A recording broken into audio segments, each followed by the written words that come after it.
দোকানপাট ঘর বাড়ি ছেড়ে দিয়ে থাকতে দিবে না কাউকে। তারপরে ছোট জাত বড় জাত করে ব্রাহ্মণরাই থাকবে, আমাদের কাউকে থাকতে দিবে না। তাই আমাদেরকে এখন থেকে এই মোদী সরকার, এই মোদী সরকার গরিবের আপনাদের আমাদের কারো হবে না, যেহেতু নিজের বউকে রাখতে পারেনি, নিজের বউটাকে দেখতে পারেনি, তো সেই লোক আমাদের ভারতবর্ষকে কি করে দেখবে? আমার ভারতবর্ষ। নির্বাচনী প্রচার মঞ্চ থেকে হুঁশিয়ারি দিয়ে বিতর্কে জড়ালেন চোপড়ার তৃণমূল বিধায়ক হামিদুর রহমান। পাশাপাশি দলের স্থানীয় নেতা কর্মীদের প্রতি বুথে 90% ভোট নিয়ে আসার নিদান দিলেন।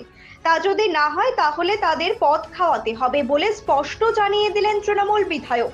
এদিন ভোটারদের উদ্দেশ্যে তৃণমূল বিধায়ক স্পষ্ট বলেন, নির্বাচন শেষে কেন্দ্র বাহিনী চলে যাবে, তারপর কোনো কিছু হলে অভিযোগ করতে পারবেন না।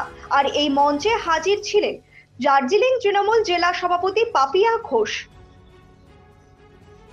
লোকজন নাই বিজেপি করে বেড়াচ্ছে, তো তাই আমি আপনাদেরকে বলছি যে আজকে নিয়মিতদেরকে তাড়াচ্ছে। আজকে ডিটেনশন ক্যাম্প করেছে আসামে, প্রায় 6,000-এর মতন হিন্দু ভাইকে আটকায় রেখেছে, ওদের কোনো ডকুমেন্ট নাই। আজকে আপনারা বলুন তো, এখানে অনেক আদিবাসী ভাই রয়েছেন, বাংলাদেশি ভাই রয়েছেন। 70 বছর আগে কার বললো আমাদের জেলা নেত্রী, দলিল দেখাতে পারবে কেউ?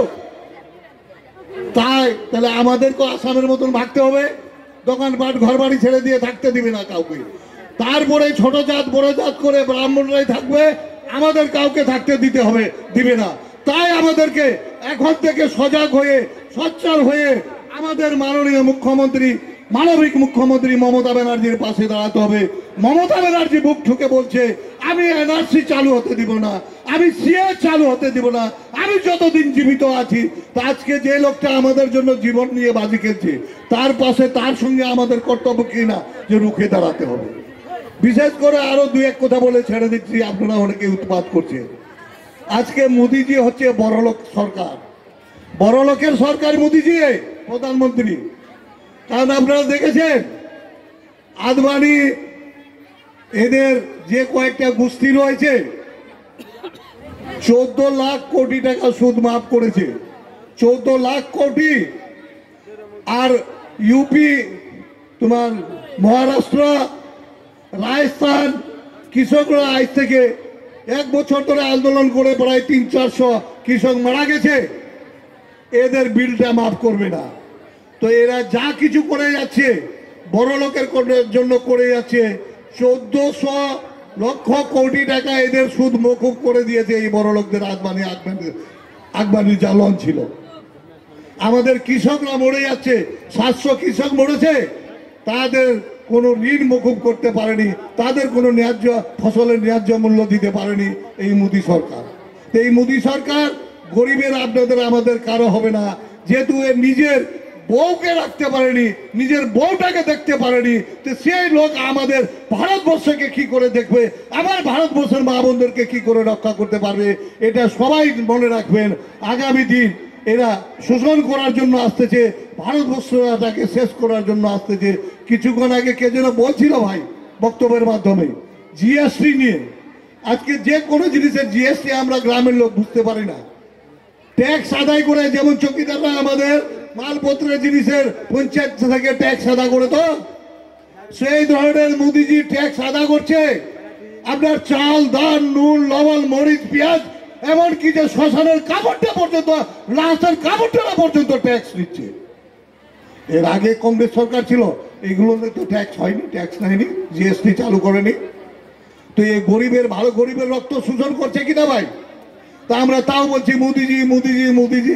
আরে নিজের মনের মধ্যে রামকে পূজা করো, ভগবানকে পূজা করো, আল্লাহকে পূজা করো। যে আমার বাড়িতে আল্লাহর ঘর আছে সেটাতেই আমি মনে করবো যে এটাই আমার আজমির শরীফ, আমার এই মন্দিরটা আছে এটাই আমার রামের মন্দির। যে আমার ঘরকে, সংসারকে ঠিক করে সহযোগিতা করে আমরা তারের সঙ্গে রয়েছি, সেই মানুষটি হচ্ছে আমাদের মাননীয় মুখ্যমন্ত্রী মমতা ব্যানার্জি। বিশেষ করে আপনাদের কাছে আমার অনুরোধ, আমরা দার্জিলিং পার্লামেন্টের দিক নির্ণয়ের মতন যা থেকে চোপড়া থাকে, এক বাক্যে আমরা জোর গলায় বলতে পারি যে চোপড়া আমরা 60টা বিধানসভার থেকে দ্বিগুণ ভোট দিয়েছি। আমরা এক একটা বিধানসভা থেকে দ্বিগুণ ভোট দিয়েছি, যা থেকে এই এটা লড়াইটা আমাদের চলে এখন থেকে, বড় মিটিং না হোক, টলাবাড়ি বুথবাড়ি, আজকেও আরো এই ধরনের মিটিং দোলুয়াতে একটা চলছে, আপনাদের ওই আদিবাসী সহকারী সভাধিপতিটা রয়েছে, একটা বোধহয় এতে কামারগঞ্জে রয়েছে। এই ধরনের আজকে চপড়ায় 3টা মিটিং হচ্ছে, ডেলি এই ধরনের মিটিং আমরা করে যাচ্ছি অঞ্চল বাড়ি পর্যন্ত। কিন্তু আমাদের সেক্টর যেগুলো অঞ্চলে দায়িত্ব রয়েছে, আপনারা মনে রাখবেন যে মেম্বারের ভোট ডাউন যাবে, তারপরে ওই মেম্বার থাকতে পারবে কি না পারবে, ওই মেম্বারকে মাইনাস করে দিয়ে কিন্তু আমরা নেতাদের দিয়ে কাজ করাবো। যে প্রধানের এরিয়া, যে পঞ্চায়েত সমিতি বাড়ি যাদেরকে দায়িত্ব দেওয়া হয়েছে 3 জন 4 জন করে, তাদের পঞ্চায়েত সমিতি বাড়ি যদি রেজাল্ট খারাপ হয়, ওই লিড দিলাম শুধু না, কারণ আমরা আনকন্টেস্ট জিতেছি, একটাও বিরোধী নেই, তো সেকেন্ডে আমি 10% ছেড়ে দিলাম। 90% করে ভোট বুথে লাগবে, নইলে সেই মেম্বার, সেই প্রধান, সেই লিডারের সঙ্গে আমরা হিসাব কিতাব করব। আর কিছু কিছু বিজেপি ভাই, কিছু কিছু সিপিএম কংগ্রেস ভাই টুকটুক আছে, আমি তাদের অনুরোধ করছি যে সেন্ট্রাল গভর্নমেন্টের ফোর্স 26 তারিখ পর্যন্ত থাকবে, তারপরে আমাদের এই ফোর্সদের সঙ্গে থাকতে হবে।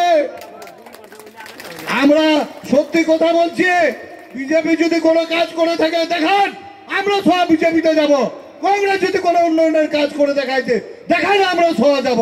সিপিএম যদি করে দেখাইছে আমরা যাব সিপিএম।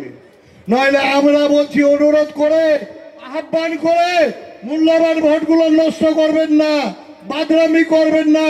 26 তারিখে সেন্ট্রাল বাহিনী চলে যাবে, তারপরে আমাদের এই সেন্ট্রাল বাহিনীরা থাকবে, তখন অভিযোগ করবেন না যে আমার কি হলো, আমার এটা হলো। এটাই আমি আগে থেকে আপনাদের অনুরোধ করে কর জোরে হাত ধরে বলতেছি, ভোটগুলো নষ্ট করবেন না। তাই আমি বিধায়কের এই বক্তব্য নিয়ে চোপড়ার বিজেপি নেতা বরুণ সিংহ বলেন, আমাদের চোপড়ায় এই যে একনায়কতন্ত্র চলছে, সেটাও উনি এমএলএ সাহেব হয়ে এইসব কথা বলছেন, এটা অন্যায় করছেন। জনগণের গণতন্ত্র অধিকার আছে, মানুষ যাকে ভালোভাবে তাকে ভোট দেবে। আমাদের কথা হলো মাঝিলি অঞ্চলে আমাদের আজকে যে সভাটা হলো, এই যে ওরা করলো হুমকি দেওয়ার জন্য, এটাই হুমকি দেওয়ার জন্যই কিন্তু এইটা করলো। কিন্তু আমাদের মাঝিলি অঞ্চলের লোক জনগণ টিএমসিকে এর আগেও বর্জন করেছে, আগামীতেও বর্জন করবে। জানতে পারেন 2017-তে আমাদের একটা শক্তিকেন্দ্র প্রমুখ অরেন সিং, তাকে দিনে দুপুরে আজকে গুলি করে হত্যা করলো। তারাই আজকে বড় বড় কথা বলছে, তারা আজকে চরঙ্গি মোড়ে বড় বড় কথা হচ্ছে। আরেকটা অরেন সিং করবে, এটা মনে করবেন না। যদি মনে করেন যে আরও অরেন সিং করতে পরে ওরা আমরা চুপ করে, বিজেপি চুপ করে থাকবে, এটা অন্যায় করছে। ভয় পাওয়ার কোনো কিছু নেই। আজকে একটা মেম্বার বলতে পারবে না যে ও নিজের ভোটটা টিএমসিকে দিয়ে দিচ্ছে, বলতে পারবে কি? পারবে না। আমি এমএলএ সাহেবকে বলবো যে এইসব হুমকি চমকি দিবেন না। আপনারা গণতন্ত্র বিশ্বাস করেন, তাহলে মানুষের গণতন্ত্র অধিকারটা কেড়ে নেওয়ার চেষ্টা করবেন না। আগামীতে ভোটের ভাগসে প্রমাণ হয়ে যাবে যে আমাদের মাঝিল অঞ্চল কোন দিকে আছে। এগুলো ভাষণে বললে হবে না। এখানকার নেতারা কি করেছে আপনিও জানেন, আমরাও জানি, সবাই জানি। দেখেন, আমরা আমাদের দলীয় কার্যালয় যেটা করে বন্ধ কী করেছে, ঢেকে দিয়ে করেছে, দেখেন না, সবার অধিকার আছে। ওনারা আজকে করেছেন, আমরা আগামীকাল আমরা করব। আমরা কিন্তু আমরা কোনোদিন কারো কার্যালয় ওই যে ঢেকে দিয়ে করব না। আজকে টিএমসি যতটুকু অধিকার আছে, বিজেপির অতটুকু অধিকার। আরও সিপিএম যদি করতে যায়, সিপিএমের অধিকার আছে। কংগ্রেস করতে কংগ্রেসের। আমরা গণতন্ত্রে বিশ্বাসী, আমরা সবার অধিকার আমরা বিশ্বাস করি। ব্যুরো রিপোর্ট, নিউজ বৃত্তান্ত। Wait. So this was your wedding look. Oh my god, Tammy, you look pretty. Dhaka থেকে যখন আইছিলাম, এ হগল আমার মা আমারে পরায় দিছিল। It's so authentic, Tammy. I will go for this look. But what about my goina? সাদা রঙের রুমালটিতে গোলাপি রঙের কাজ, সব মিলিয়ে দারুণ হবে নতুন কনের সাজ। আমার গয়না আমার শ্রী ঢাকা জুয়েলার্স, আভিজাত্যের গয়না। Coming up as a child, all I seen was say mama stepped in, so yeah, stayed in that jail, did K-Rob in.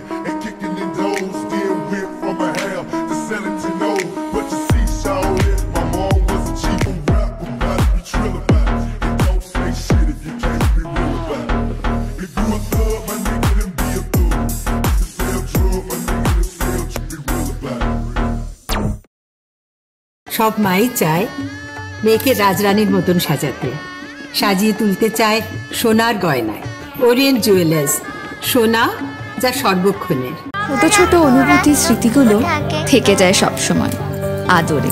কুকু কুকু কিরে হলো? আসছি। লকডাউন সময় তো হয়ে এলো। কিছু স্মৃতির ভাজেই তোলা থাকে শুভারম্ভে প্রাপ্তি। 50 বছরের অভিজ্ঞতায় আগ্নেশ্বর জুয়েলার্স, নিখুঁত গয়নার কারিগরি। Agneshwar jewellers, NS road, Raiganj.